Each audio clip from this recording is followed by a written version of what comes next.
Yes. But like the comparison, like with me and some of the other guys. So that'd be something neat to see, the Harvard Centers. The Pirates playing in Williams.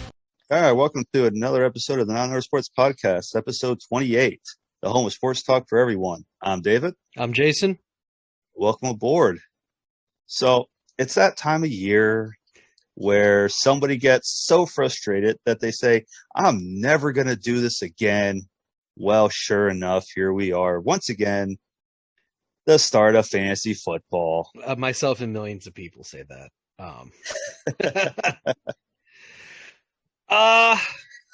I'm only doing one league this year. I dropped out of my pay league because I couldn't justify $30 on a league that's so deep. If I have one injury, my team's ruined for the season.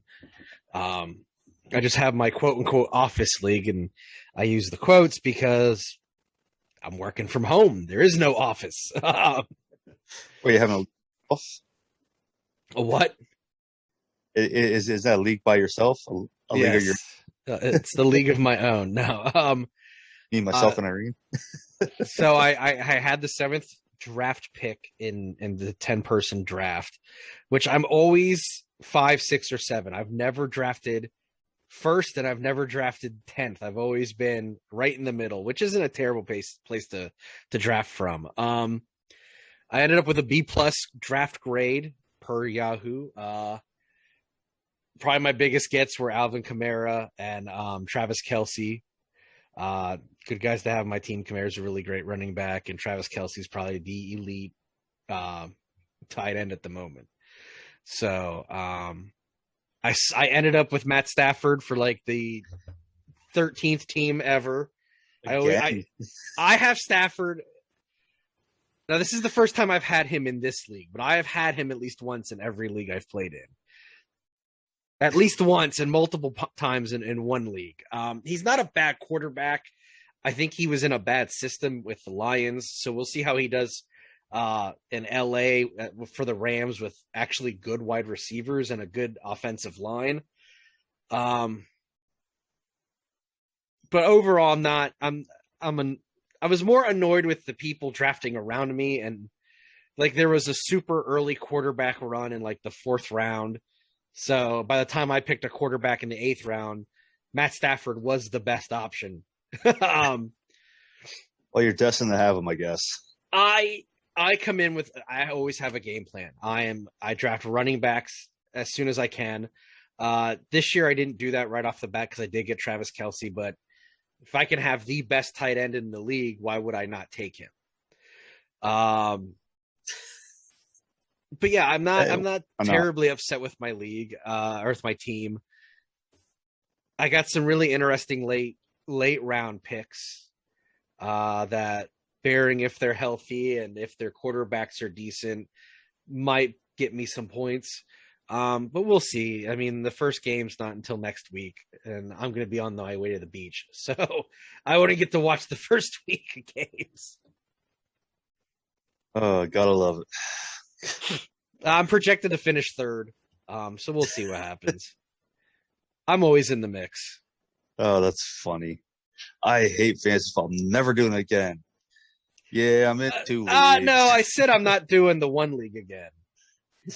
Because that pay league, that was $30 and 2 quarterbacks, like just super, super deep rosters. And all it took was 1 injury and your team was done because there's no one out in the waiver wire, because what's left is like practice squad guys, basically. Oh, there you go. Guys who are never going to see game time, but that's what's left on the waiver wire in that league. My office league's not that deep. It's pretty basic. It's 2 running backs, 2 wide receivers, a flex, a quarterback, kicker, and a defense. Oh, there you go. Always something. Yep. So it should be fun for you. That's always fun. Frustrating, but fun. So on that note, well, speaking of frustrating, that gives a good segue into the first period here. The Mets problems. Oh, you mean like the Mets being the Mets? Is that what you're saying? I'm sorry.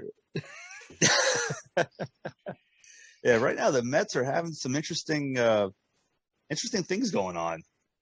That the Mets are booing their fans. Yeah, they were booing their fans pretty hard too. And it's not like I said that wrong. No, I didn't say that wrong. They're booing their fans. What was it? They're doing their celebrations of thumbs down. Yes. From one of the articles I was reading. Well, since I think as of like maybe yesterday, they've gone out and apologized now to the fans. But you can't.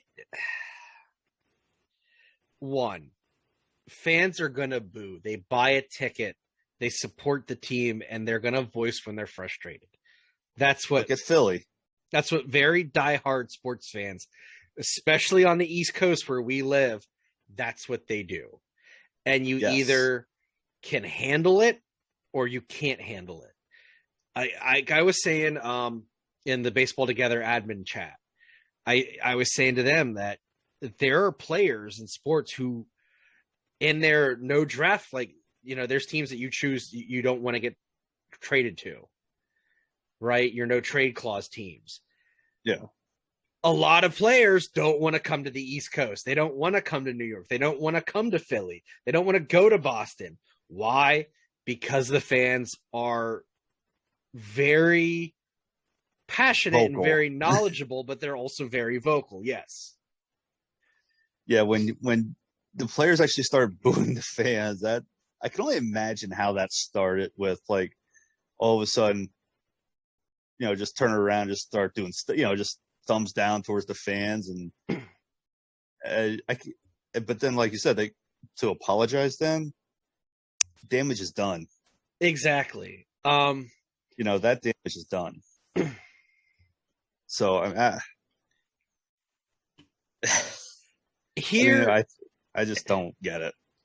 Really, this smacks of one particular player in general, or specifically, who was with the Mets twice.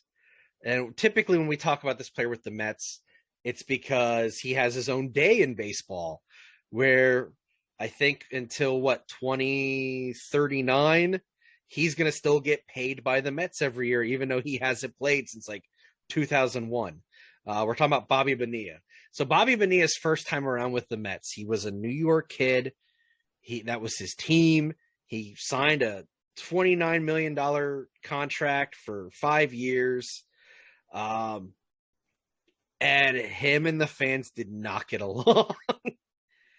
He did not play really well. They weren't happy with how he was playing with his contract, and they let him know, and he let them know how he felt about them. And it was just bad all around. And that's what this makes me think of, especially in the case of Lindor, because he was their big offseason signing before this year. He was their big get, the guy they dropped a ton of money on. He was going to be the face of the franchise, blah, blah, blah. And now he's booing their fans. The Mets just met all the time. I mean, here's the thing. Look, you go to a Philadelphia game. It doesn't matter if it's the Phillies, Eagles, Flyers. They're going to let you know how Sixers. They're going to let you know how. Yeah. They're going to let you know how they feel. But you will not see any of those players because they expect it. If they're doing bad, they expect to get booed. They expect to get ripped. I mean, like you said earlier, you buy a ticket, that's what you get. You voice that opinion. But when the team that you are supporting turns around and just says, "Hey, screw you." Yeah. In better words, that's basically kind of what it is. Yeah. Yeah. I mean, how do you think, and well, like you said, upper management, we got to talk here. And I want to give a quick shout out. And I don't think this guy listens, but he had an amazing tweet. It's at Dan Allen Rourke on Twitter. He said, "With all this drama with the Mets players not being able to handle the booing makes me appreciate Giancarlo Stanton more. From his very first game in pinstripes, meaning the Yankees, this guy's been torn apart by boos constantly, and not once did he ever say anything about it." Which goes back to my statement of you have to be able to handle playing on an East Coast team. Oh yeah. Well, wasn't it Harper when his child was born? Some of the fans were heckling about about his child. That was the Nats. That was That's Nats too far. fans. Yeah, but that's Yes. too far though to go after somebody's family. To go after the player, like you said, go after me. Leave my family alone. The Nats Like, have some toxic fans. Didn't we say that before? Well, we also know a bunch of Nats fans, so Yeah. I mean, our guest last week, Jonathan, is a Nats fan, Yeah. but I don't see him being that kind of person. No, but well, then again, fans that go that far, they probably have some other stuff in them, other beverages in them that You gives them can't that. blame alcohol for being an a-hole all the time. It can't, but it does enhance it does enhance it. Speaking You of know. alcohol, the Mets acting GM is on admin leave because he was arrested for drunk driving. There you go, another segue. So the Mets outmetted themselves this week. The Mets are just having so much fun with just everything going on. I think so. It's the acting GM. It's the acting GM. I kind of feel that, not that I'm condoning what he did, because you shouldn't drive drunk. But the first thing that I found really interesting about this is he was at a party at the owner's house. It was a fundraising party for the Amazin Mets Foundation. And the cops pulled him over like almost immediately. So the cops knew there was a party. Like they were just sitting there waiting. And in that case, it's like, that's just easy pickings. Shooting fish in a barrel. But he's the acting GM. He can't afford an Uber. Right? I mean, but the fact that it's like the Mets are booing their fans, and now the acting GM gets arrested. Well, keep in mind, he took over for a guy who didn't even make it into the season as GM because he was removed for sending explicit photos and harassing a female reporter. Do we see a trend? The Mets just got issues everywhere. I mean, we thought other teams might have it bad, but wow. I mean, that's just insane on just basically how that's going for them. I think they won their last game too. So, I mean, maybe that's an uphill trend. Maybe. I mean, as far as if I was a Mets fan, and I'm not, so I'm going to cosplay as our friends who are Mets fans, I would be livid if the players on the team were booing the fans. I mean, I'm not even a fan, and I think it's absolutely classless. Yeah. I mean, like we said earlier, how many times do we see fans boo players? How many times have we seen that? It's part of the sports. It's part of the sports world. It's part of being a fan, and it's generally accepted that it's going to happen at some point in your career. If you can't handle it, maybe you shouldn't be playing professional sports, and maybe you shouldn't be playing multi-million-dollar for a team in New York. Or like you said, anywhere on the East Coast. And I really feel strong about it's an East Coast fan thing. Maybe some nods to Chicago, but look at the rivalries that the East Coast have. You know, you have Boston and New York Yankees. Phils and Mets. Phils and Nats. Yankees and Mets. You know, so yeah. The Orioles and no one. I mean, there's a lot of rivalries on the East Coast. So you're going to have, Penguins and Flyers. Flyers and Capitals. Celtics and Knicks, even though the Knicks haven't been relevant in a long, long time. Well, the Pens and Capitals, they're big rivalries. Crosby and Ovechkin. So there's a lot of rivalries. And like you said, if you can't handle that pressure, why are you doing this? Because that's all, like you said, part of the sport. Because you're Yes. paying how much money to go to a game, and you're going to speak your mind because you paid money to see professionals play, and they don't play to that level that you expect. You're going to boo. Yeah. Any sport, doesn't matter what it is. Soccer, football, baseball, hockey, lacrosse, whatever, doesn't matter. I'm constantly surprised that when Harper has slumped during his time as a Philly. He's not always he's had injuries and so forth. But I'm always surprised that when he does slump, the fans don't boo him. This is a Chase Utley love affair the Phillies fans have with Bryce Harper. Yeah, that is kind of weird. Because normally, if a player is not doing good, you're going to get hammered on. Normally, if a player is not doing good and getting paid $330 million for 13 years, they would let you hear about it. Now, that said, Bryce is having an MVP year, and I'm partial. I think he should be the MVP because Fernando Tatis was injured for a while and did miss games. Neither here nor there right now. But I don't know. I feel like Phillies fans have become like the most understanding fans on the planet. That's scary. With how much I go back to Chase. Chase would come in as a Dodger and he'd get a standing ovation every time he'd go up to bat.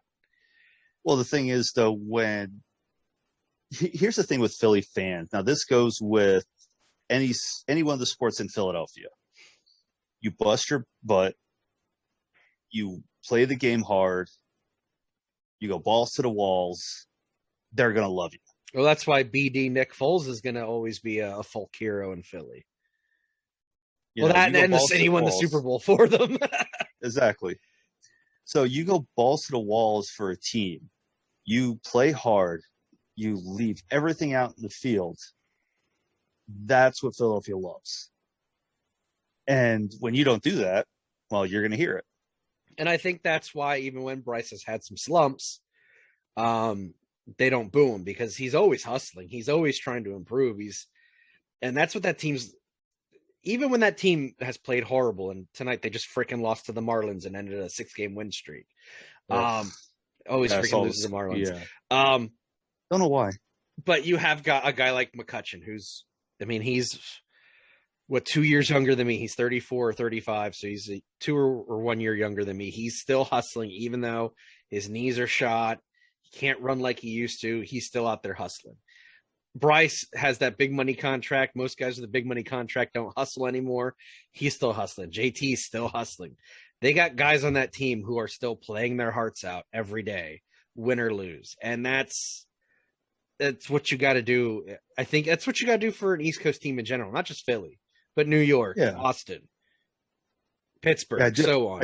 I do enjoy when, like, even if they know they're going to get out, you see them still running full board, past first base.